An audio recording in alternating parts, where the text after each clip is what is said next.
Retro XP Podcast, a podcast dedicated to retro video games from the first and second gen with the Odyssey and the Atari 2600 all the way up to Gen 7 with the Xbox 360 and the PS3. Today's episode, I'll continue from my previous episode on the Nintendo Entertainment System or the NES and talk about the games.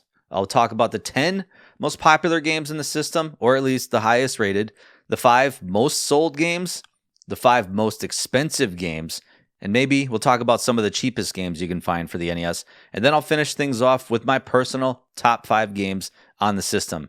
Maybe this will be a buyer's guide for you, especially if you're interested in collecting for the NES and don't have one currently. So with that, let's get going.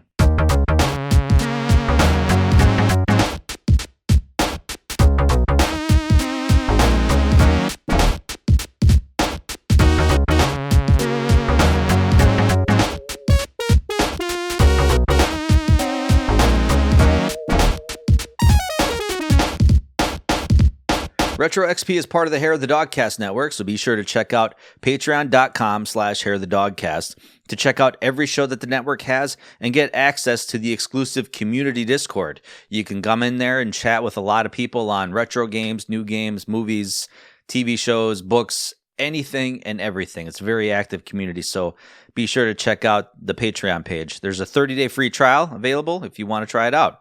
Otherwise, you can follow me on X, Threads, Instagram, and YouTube at Retro X Podcast. Whatever podcast platform you're listening to this on, be sure to follow and enable notifications so you can find out when I drop a new episode, which should be weekly. So for starters, it's currently 2026 right now.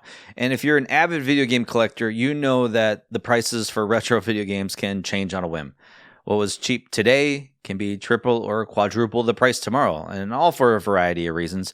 It could be your favorite social media influencer talking about some obscure game on their channels that just drive the price up suddenly. It could be the announcement of a new game in the series, or a remake, or even graded games driving up the prices. And I don't really want to talk about graded games that much. They make me kind of sick.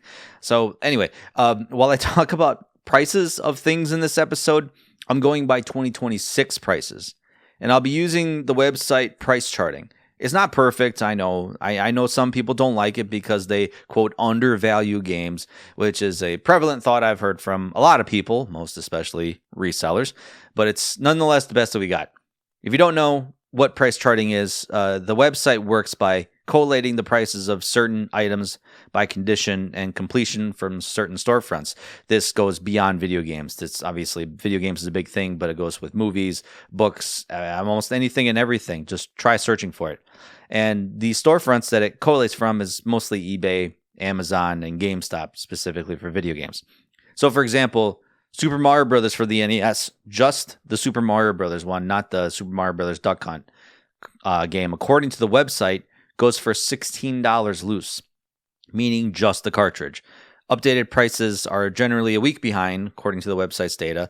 So you can actually verify these prices by going to actual sold items on the website itself. So it's actually pretty transparent. It even has data that shows historical price, and one can even say that you can almost predict a rise in pricing if you're noticing that graph kind of going upwards slowly.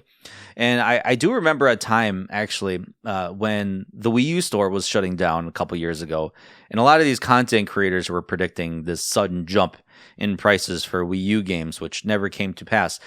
A lot of resellers started to kind of take advantage of this and say, okay, all right, well, let's start selling our Wii U prices slowly, a little bit, by increments, increasing the prices by $10, $20 or something, thinking there was going to be some sort of rush to collect these Wii U games, which never came to pass. The prices moved up and then the prices went down. So it's interesting going to see the graph trend when the Wii U store was shutting down. And generally it happens anytime any storefront happens to close down. This happened with the 3DS.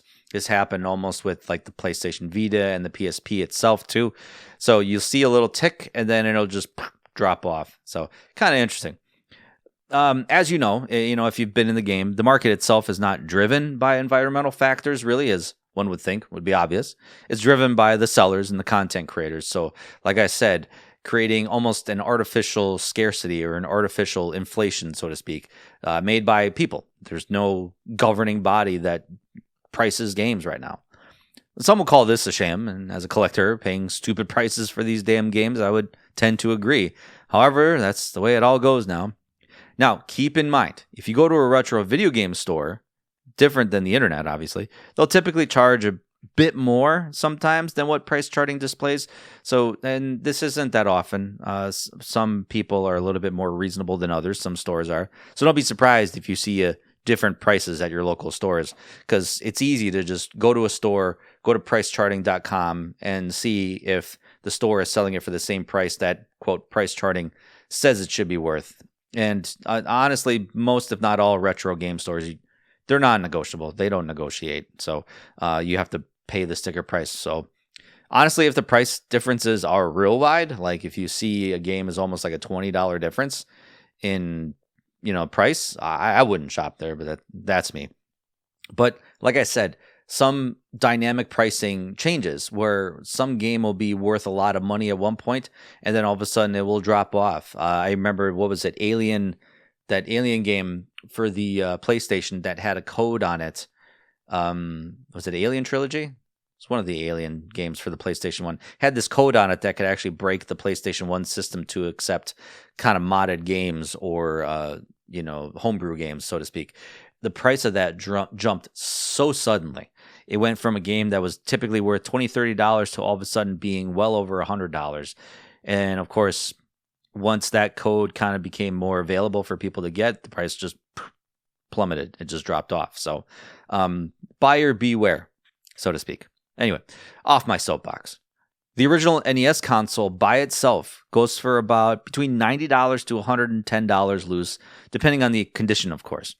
And these generally include 1 or 2 controllers, so don't get tricked by a seller who sells at this price and doesn't at least pack in a controller or 2. Complete in box will double the price, it looks like, too. So if you want the top loader NES, which came out later in the NES life cycle, that'll cost you around $187 new. It functions a little better than an original NES. It has less problems, and of course is less plentiful in the market since not a lot of people bought it at the time. If you're weird and want to buy the system new, which is quite rare to find, it'll cost you $900 to $1,000 for the original model and $1,900 for the top loader model. You got to be careful too as well with buying new, so to speak, because the wrapping on the box could look great in mid condition, and some sellers, especially if you find them on eBay, ask for pictures of the wrap itself, because I can't tell you exactly what the wrap is supposed to look like, but I know there's specific plastic wrap brands or types that were around and used at the time that you could try to emulate now, but it won't look the same and it won't be the same. So the controllers by themselves go for about $12 loose generally. And the dog bone controller that came packaged with the NES top loader goes for about $40. So let's start with the top 10 highest rated games for the system. I'd use Metacritic to collect this data, but the Metacritic ratings don't go that far back. So I tried to gather data from the internet and Reddit and put together kind of like this collective top 10 that a lot of people kind of agreed on. So to start out, at number 10 is Final Fantasy. And this goes for about $30 loose, typically. And was a pretty ambitious RPG at the time for Squaresoft. It was labeled Final Fantasy to be kind of a last-ditch effort to make a great RPG game, and boy, did it work out for them, saving Squaresoft from actual bankruptcy. So if this game didn't work, that would have been it. We wouldn't have had Squaresoft at this time. This time in our lives now. The game is set in a world where the 4 elemental crystals have gone dark, causing the world to decay. And you control 4 nameless warriors of light who appear at the Kingdom of Cornelia. It's a turn-based RPG battle system, and while the story is as basic as any RPG from this time, it still hooked players to want more from the new franchise.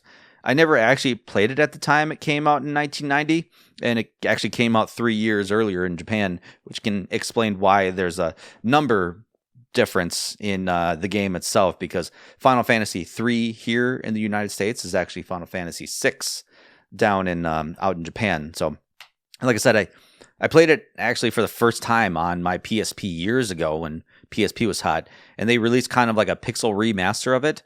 It's a fine game and an important one because it shaped the future of RPGs forever, as we all know.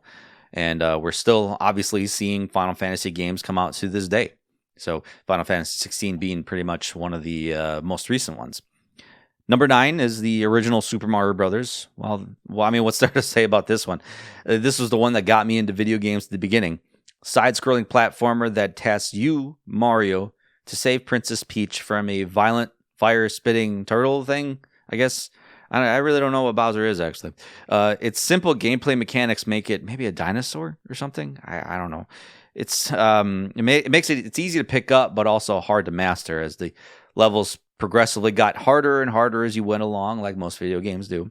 This game was packed in with many NESs at the time, so it was hard to really avoid playing this if you had an NES. And honestly, if anyone has an NES, this is a must-have. So I want to say most likely you'll be able to find the Super Mario Brothers Duck Hunt version of this game instead of just the plain Super Mario Brothers version. I mentioned earlier that the original Super Mario Brothers game was $18. I think this one comes in at about like $10. So you really shouldn't be paying more for that. There's tons of them out there in the wild. Number 8 is Tecmo Super Bowl, going for about $25 loose. At the time, Japan was making games mostly for Japanese markets and ported over here to America, and not a lot of games were catered specifically to the US market. So to nail a football game was a pretty tall order for any NES developer. Tecmo came out swinging, though, with actual NFL licenses of teams, logos, and actual players, bringing America's favorite sport onto your console, which was pretty huge at the time. You could play as your favorite teams, your favorite franchises, and even, if you had those times where you wanted to just beat up on your least favorite teams, you could totally do that in this game. It has a season mode, player injuries, and stat tracking that made the game actually more than just a football game. It made it into a big simulation. Well, at the same time, it allowed you to pick plays and run plays and stuff. Funny story, actually, Bo Jackson, who was very well known at the time of this game, was pretty much unstoppable. So if you wanted an unstoppable player on your team, pick the LA Raiders. And they were the LA Raiders at the time in the late 80s, early 90s. So I think now they're Las Vegas Raiders, I think. I don't know where they are now. Definitely, obviously, as you can tell, I'm not a football guy. Number 7 is Contra. High-intensity, side-scrolling action platforming shooter, that's a lot of words, that tasks heroes Bill and Lance saving humanity from an alien invasion, and goes for about $38 now. You're armed with a large variety of weapon pickups like machine guns, spread shots, lasers, and fireballs, and you move through jungles, alien bases, you can climb waterfalls, and into gory alien hives to stop the main villain, which I'm not going to spoil the last main final boss, but it's an interesting choice. And the nice thing is that you could play this 2-player co-op like together simultaneously. You're not swapping back and forth like the original Super Mario Brothers game.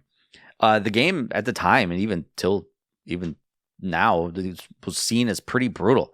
Even more so today, for its like one-hit deaths, limited lives, and continues. So if you've never played this game, be prepared to be frustrated. This game wasn't the first one to feature that famous Konami code, but it definitely popularized it because it was almost necessary. At the title screen, if you hit up, up, down, down, left, right, B, A, and start, you get 30 lives in the game.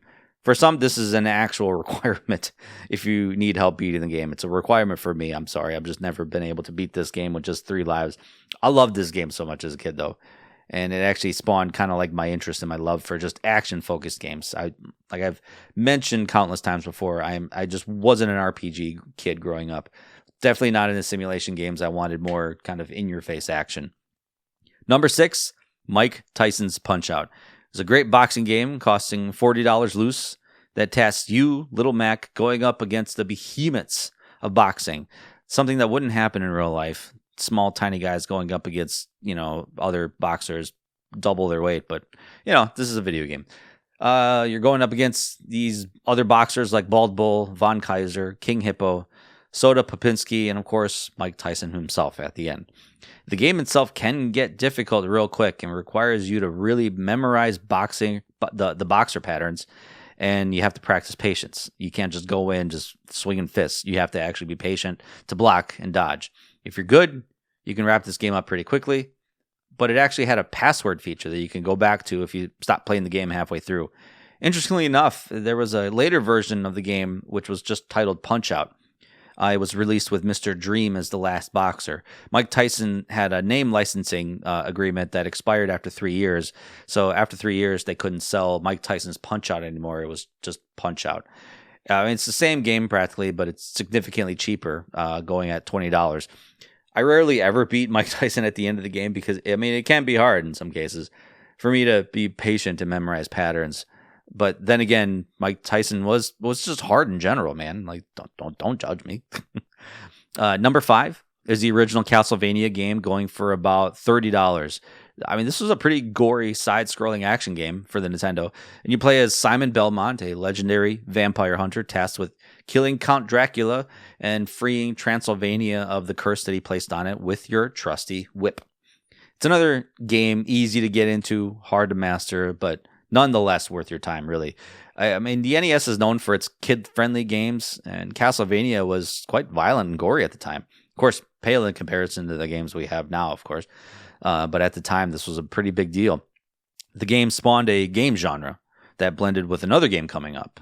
So I loved this game growing up, and it was a special nod to Simon's Quest, which was the sequel to this, which was a vastly different game. It was more of a kind of like an open exploration game as opposed to this one, which is just more of a linear side-scrolling game. And this game also spawned my interest in vampires and vampire hunter themed stories when I was a kid growing up. So number 4 is Metroid. Going for about $25, this is a free-roam side-scrolling action game that tasks you, Samus Aran, to infiltrate the planet Zebes to stop a race of aliens called Metroids from being weaponized by pirates. Alien pirates. Not pirates how we see them, but it was a very unique game at the time. You could actually explore the planet and its laboratories freely. However, some areas were inaccessible unless you had the right equipment and or the right weapons. It helped spawn the Metroidvania game genre that we still see emulated to this day. There, for every nickel, if I had a nickel for every time I heard of a game coming out that's like, slated to be a Metroidvania game, I'd have a crap ton of nickels. The first Metroid was actually a pretty hard sell for me. I needed my Nintendo Power magazine that was equipped with a full map and walkthrough just to know where I was going most of the time. You couldn't just, I got to go on that boomer rant of saying like there wasn't the internet where we could just like Google like a walkthrough or watch a video of it. We had to read magazines and we had to even like talk to people like, hey, I'm stuck here. Where do I go? You have to go to a friend's house to be like, oh yeah, I know where you are. Let me get you past this part or whatever, or at least tell you where to go, so to speak. You had to buy magazines and walkthroughs and strategy guides and stuff. I imagine I'm not the only one who felt that way at this time, but even like I said, Super Metroid, you've heard me mention it before, is arguably one of my favorite games of all time. And that was another one that was like, it was like double the size of the original Metroid, and definitely one that I needed a map for at the time. So number 3 is Mega Man 2. Oh boy. You'll know this is one of my top 10 games of all time, and this game goes for about $30. And the interesting part about the development of this game was that the developers were almost making this on their own free time. They loved making the first Mega Man game, and Capcom was like, maybe we'll make a sequel. So the developers were kind of like, well, let's just kind of make something on our off time. So they were I don't know what game they were developing at the time, but they were just kind of doing this as a side project, a side gig. No guarantees that it would see the light of day. So it's pretty risky at the time. The first Mega Man obviously didn't do so well, so they didn't want to fully fund a second one, Capcom, the development teams. So when this game was presented, after they had pretty much mostly developed it, and they found it was almost a night and day difference compared to the first one, they went all in. In this game, you play as a fighting robot Mega Man equipped with an arm cannon, and you need to stop the nefarious Dr. Wily, and his 8 robots, like Heat Man, Air Man, Metal Man, and obviously more. I played the hell out of this game when it came out, and I still do even to this day. I'll pop in and be like, I just want to, just run through a game real quick. Just, comfort food game, so to speak. I have so much muscle memory of this game. And of course, afterwards, the series went full send, became hugely, immensely popular. As we all know, it's number 3 on this list, and spawned multiple multiple different games, and cemented it as a pretty important franchise for Capcom. Number 2 is Super Mario Bros. 3. I mean, this game fully transformed what we knew to be a Super Mario Bros. Game. And it's going for, $18 now, pretty reasonable. The game expanded on the first 2 titles in such dramatic fashion. Gorgeous graphics, special abilities, larger, more diverse worlds, and levels that you almost forgot you were playing a simple Mario game. Like, it was just like every level, every area, every stage was so unique. There was desert levels, there was like water levels, there was like city levels, kind of, beach level, like so many different worlds. Of course, you're Mario again, tasked with saving the princess, but now Bowser has his own personal army. He's got devoted followers and ships protecting their worlds as well. You're basically, I would say each world ends with you storming a ship, like a sky ship, so to speak. A skyboat? Yeah, sure. Some would say that this is the best Mario game ever to have come out, and I honestly would tend to agree with them. It's so fun, so whimsical, challenging as hell, too. I was obsessed with this game at the time, especially coming off the subpar Super Mario Bros. 2. I liked Super Mario Bros. 2, but I was like, it's kind of boring. It's kind of weird. It was a little bit too different compared to the first one. But Super Mario Bros. 3, man, huge change.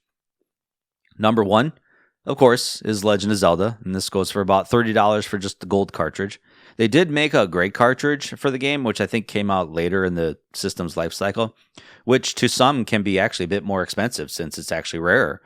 Spawned off the idea of cave exploring. You play as Link, tasked with stopping Ganon, the Lord of Thieves, who has invaded the kingdom of Hyrule and captured Princess Zelda in an effort to obtain the 3 pieces of the Triforce and become the most powerful being on the planet.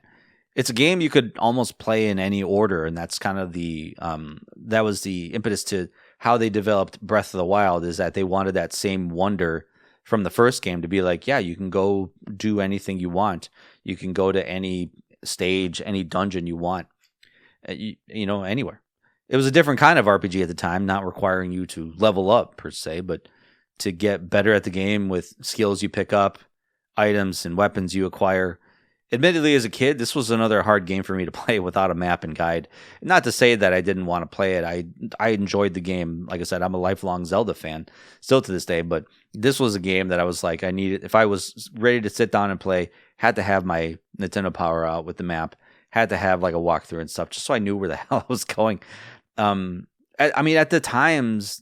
these times, games didn't tell you where to go or what to do, especially these open world games where you're like, there wasn't like an objective marker on the top screen telling you like, hey, go here, or hey, go there, or follow this checkpoint that's in front of your screen.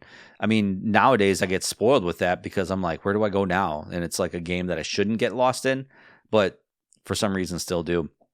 I mean, at this time, you just had to explore and find your way. A lot of times getting lost along the way. Nonetheless, it spawned a franchise that is still relevant to this day, bringing out some of the highest rated games of all time. So no wonder it's number 1. So collectively, if you buy an NES for a little over $100 and these 10 games, you'll be spending about between $380 to $400. And that's less than a PS5 by itself. And you also get 10 of the most influential games of our time and 10 of the most highly rated games of all time, so to speak. So, and this isn't a bad list.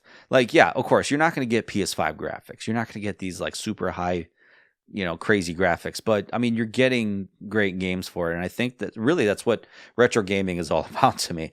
It's like the games are fun. The games are good. Like, yeah, they're challenging in their own way. But, admittedly, if you don't like the challenge, you can also buy a Game Genie. I feel like that deserves its own episode. The Game Genie, which basically were attachments you put onto your old cartridges. And, there was also, I think, disc-based Game Genies, kind of similar. They were called Game Sharks. And you can like put in cheat codes to kind of help you get through some of these games.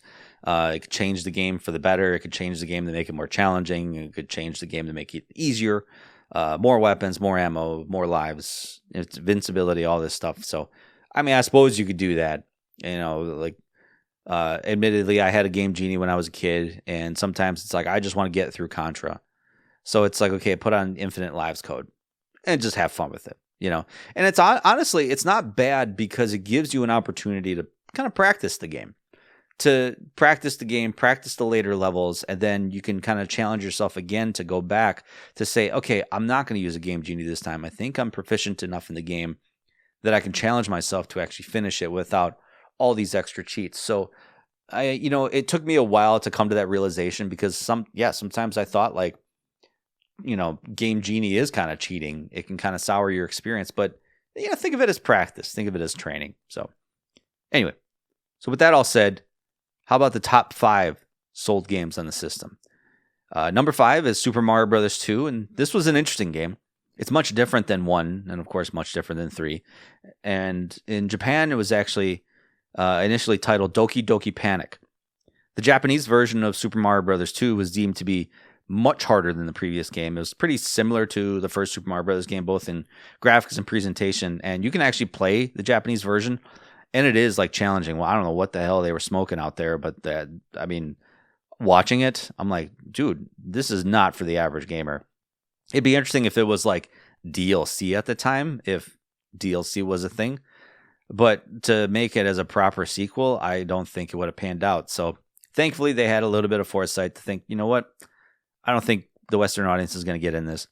So Nintendo basically took Doki Doki Panic, put 4 playable Mario characters in the game, all with their own special abilities. You can play as Mario, you can play as Luigi, you can play as Toad, and you can play as Princess Peach, actually, which is kind of cool. So, all with their own special abilities, and they had to platform their way through a dreamlike world.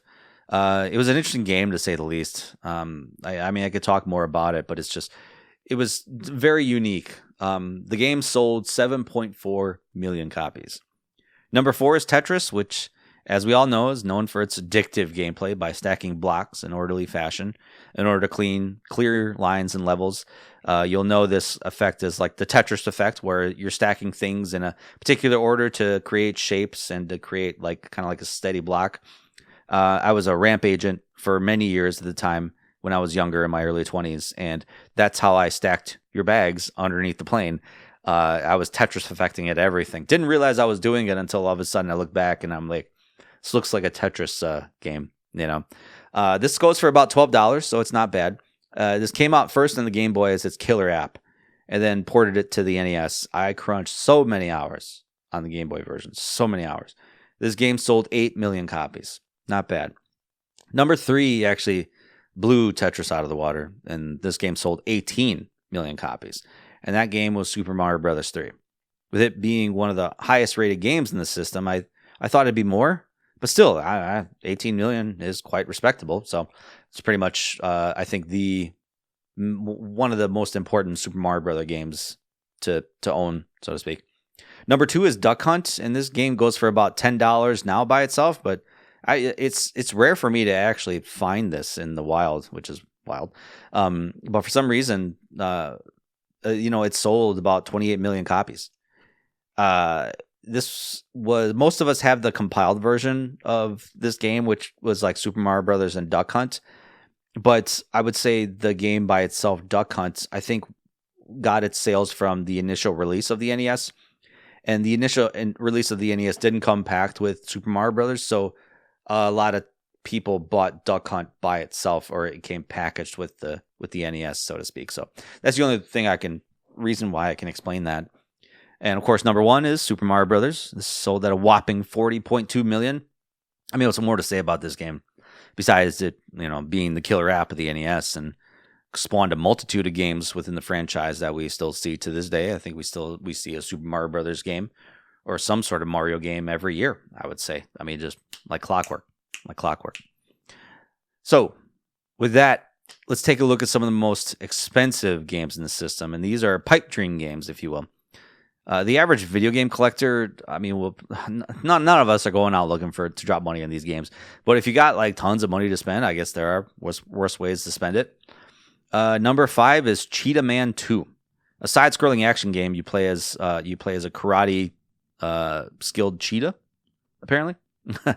Only 1,500 games were made for this and were discovered in a warehouse in Florida in 1996, just sitting there, never released. This game itself featured on the Action 52 game compendium for the NES, and they thought like, hey, this would be a game that maybe we could release separately, and they only printed 1,500 copies and just never sold it. So, yep, once it was unleashed from a warehouse, it hit the open market. The game goes for about $1,900 loose, $5,000 complete in box. And it looks like the last one sold was back in 2022. So if you see one out there, snap a picture of it. It's pretty rare. This one, not so rare. If you go to any video game convention or anything, you're bound to see this on the floor for a wide range of prices. Number 4 is Little Samson. And this game was actually a pretty infamous game that a lot of us who have been collecting games for years, we're just watching this rise in price year after year after year after year, even before the market blew up after 2020. This game came out in 1992 and actually flopped. And despite it actually being a good game, like it was actually a solid game. You can play this on your Nintendo Switch online, actually, and it's a pretty solid game. It just had poor marketing. It goes for about $2,000 loose and $5,500 complete in box. And I remember years ago, I was at the Midwest Gaming Classic, and a friend of mine told me he just bought it for $800. I thought he was crazy at that time, and this was years ago, of course. And so now it's like, hey, shoot, that's an investment. Number 3 is Nintendo Campus Challenge. Only 60 copies of this game were made, and it was a special promo Nintendo did to basically they went to 60 college campuses in America, promoting kind of like a competition of sort amongst who's the best Nintendo player in college campuses. Basically, they were competing with a set of mini games in them, and players could compete against others. According to legend, only one copy of this game exists right now, and it was seen to have been sold in 2009 for close to $19,000. I've never seen one out in the wild. I mean, this next one I've seen in the wild. Actually, the next 2 I've seen out in the wild, but I've never seen this one. So, I mean, whoever bought it in 2009, I can only imagine how much you would sell this for. I'd be curious. I imagine it'd probably sell for a lot more if this is the only copy of the game. Number 2, you probably heard of this, Family Fun Fitness Stadium Events. And this game had an interesting story that I learned about even today. This was a game that came out early as a third-party game. It came out as this Family Fun Fitness Stadium Events. And Nintendo was like, hey, we could use this game. So they bought the rights and rebranded it as World Class Track Meet. So it could be used with their Power Pad. World Class Track Meet goes for pennies on the dollar now compared to this. So there's a limited amount of stadium events out there. And I saw it last year at Midwest Gaming Classic being sold for complete in box for $50,000. Yes, 50,000. I mean, it was behind plexiglass, and I think it was just mostly like a museum, like just a thing to look at. It's like, wow, look at that, $50,000. You never see that on the wild. I remember the vendor, and I was like, do you plan on selling this here? He's like, no, highly doubt it. It's just there for, as like a showpiece, so to speak. He's like, who's going to come to a video game convention with $50,000 to spend? Man, who are these people? I mean, it's not like these sales are going by every day. Not a lot of people have like $50,000 that they'd want to spend on a kind of like I don't want to say a lame Nintendo game, but it's just wild to me. Loose, it generally goes for $20,000, with the last sold listing being in April of 2025. So there's still some out there. So if you're interested in buying a copy of this, there's still hope for you. Number 1 is Nintendo World Championship, which goes for a whopping $21,000 as well. However, the price of this varies actually depending on if you have the gold version, which has been said to have been sold for $25,000. And the price differences are crazy, as right now, actually, I went on eBay before recording this. I see a graded copy of World Championship going for $175,000 on eBay. Good God, man. This is why sometimes I'm just not a fan of graded games, because it artificially inflates prices just to sit in a plastic box. That's it. The game was another limited run event Nintendo did, similar to College Campus, the Campus Challenge game. And they only printed 90 original gray cartridge copies filled with mini games from the competition. The gold cartridge is actually even more rare. Only 26 were ever made. So according to price charting, it's like kind of, the price varies between the two. So not a lot of these games were sold recently, like I said, but it's interesting to see the fluctuations. So I do have to give one funny nod to a game when I was looking at this list, and I was like, I found this game, and I'm like, I don't know if that counts really. This is a game called Bubble Bath Babes. It came out in 1991, and it was a Tetris-like game that featured a naked woman on the bottom of the screen as you try to shift and match rising bubbles to clear lines. Kind of similar to Tetris, like I said, but just going the other way around. This goes for about $2,100 loose. Yeah, have fun with this one. I don't know how this, like I said, I don't know how this passed Nintendo screeners, but it did. I think it got taken off pretty quickly, and I want to say they rebranded it as a different, obviously without the nudity, but I mean, I don't think it sold as well. So I don't think that was the appeal. There was probably a lot of Tetris clones out there that were trying to be Tetris, but you had to be a little unique at the time. So the cheapest games you can buy out there are not, I mean, they're not great games, but can still cost you less than $10. So if you wanted to buy a Nintendo and just say, hey, give me like the 10 cheapest games you have, you probably spend less than, $30, I would say. Bandai Gold Golf Challenge goes for about $3. Obviously, it's a golf game. Anticipation is a game show like game you can play with friends. Actually, it was kind of neat, I guess. Which sells for $4. Othello, which actually was a game I liked when I was a kid. I don't know why. I was drawn to this game, but it was kind of a interesting checkers-like gameplay. I didn't know what I was doing half the time, but I think I ended up picking it up. I couldn't tell you how to play Othello right now, but this sells for $4. Golf, Nintendo Golf, I think it was just the regular Nintendo Golf game. And Sesame Street 1, 2, 3, and also sells for $4. And the list of $4 to $5 games goes on and on and on. Games like Monopoly, Goal, John Elway's Quarterback, Heavy Shredding, Captain Skyhawk, so much more.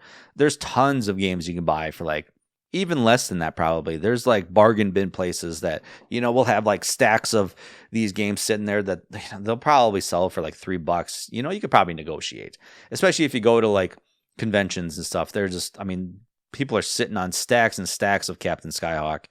I don't know how many times I've seen copies of that out in the wild. They're just like, no one's coming in to buy Captain Skyhawk. I think just people are buying it just because it's cheap. So it'd be interesting. So let's wrap things up with my personal top 5. And these are, like I said, my personal recommendations of games you have to have for the NES. And granted, some of them are from within the top 10 list. A lot of these are, a little different. Different games. Number 5 would be Super C. This was the sequel to Contra. Honestly, this game does so much better than the original. Graphics, animation, music, gameplay, all of it. It was more action-oriented than the previous game, while also being a tad bit easier to play. I wouldn't say that much, but it was less challenging, let's just say that. Of course, you can still use the 30 Lives code if you want. This goes for about $25 now. This is honestly one of the better action games, I think. A little bit more high stakes, a lot more enemy varieties, boss varieties and stuff. I mean, the first main boss of the first level is a freaking helicopter. Number 4 is Super Mario Brothers 3. I really said all that needs to be said about this game. It's up there. Like I said, it's my favorite Mario game of all time to this day. Some of the best music. I mean, you can get lost in the sauce of just like finding secrets in this game. Finding secret levels, secret areas. There's really cool mini games. There's tons of different variety of bosses. It's not like Super Mario Bros. 1 where you're fighting the same boss over and over again. You're fighting different varieties. I mean, they all require you to stomp on them like typical Mario games. But even just like having like the Tanuki suit was so cool because you could actually fly and access higher areas of the levels. Like it was, I don't know, man. It's a great game. You should buy, you have to have it in your collection. Number 3 is Batman. I was a Batman kid growing up. Still am a Batman kid in my 40s. The side-scrolling action game had Batman strolling through the streets of Gotham with pretty big bass thumping music in the background, dispatching enemies very easily. Had some really good animation too at the time, which was really cool. This was kind of loosely based off of the Batman movie. I mean, at what starred what's his face, Michael Keaton at the time, late 80s Batman. That was my Batman when I was growing up as a kid. Now we got, Robert Pattinson. Then more recently we had Christian Bale and stuff. But Michael Keaton was my Batman growing up. I mean, easily this is one of the better Batman games out there for the retro systems. Obviously, there's better Batman games that have come out in kind of more recent years, but this goes for about $15, which honestly isn't bad at all. Number 2 is Ninja Gaiden 2. I was a big fan of the first Ninja Gaiden game when it came out, and it blew my mind when I hit the NES. If you want a little bit more about this game, one of my previous episodes where I talk about the Ninja Gaiden series of games, it's like a 2-part episode. There was the first episode where I talked about all the kind of like older retro Ninja Gaiden games. So there's more in that episode if you want to hear more. The story, the action, the music, the cutscenes, all majorly improved over the original. You're playing as a ninja, armed with your trusty katana, and you're making your way through challenging level after challenging level, trying to save the world. Man, is this game hard. It was so very rewarding, honestly. When you get the patterns and when you can kind of dispatch the bosses, man, it's so rewarding. It's just like games now. Any of those like Souls-like games that people like playing. Loose, this goes for about $16, which ain't bad either.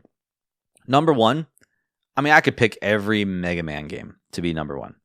Mega Man is my franchise. It's my, my Nintendo, my Nintendo franchise that I prefer over everything. But I have to pick 2 as my favorite. It's a must-have. It cemented Mega Man as a franchise and hit the ground running, like I mentioned earlier, with great fast-paced gameplay, intuitive controls, and some really great music to boot. I still listen to that soundtrack like it's like I'm hearing the music for the first time. There's a reason why half the fan base loves this one the most, with the other half liking 3 the most. And honestly, you can't go wrong with either one. They're both great. The Mega Man franchise has seen its changes throughout the years.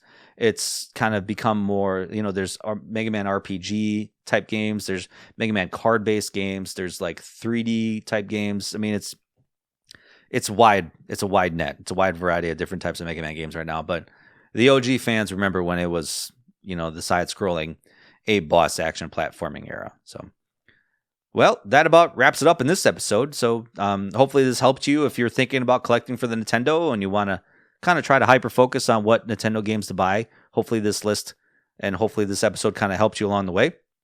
Be sure to follow me on my socials, X, Threads, Instagram, @RetroX Podcast, whatever podcast platform you're listening to this on.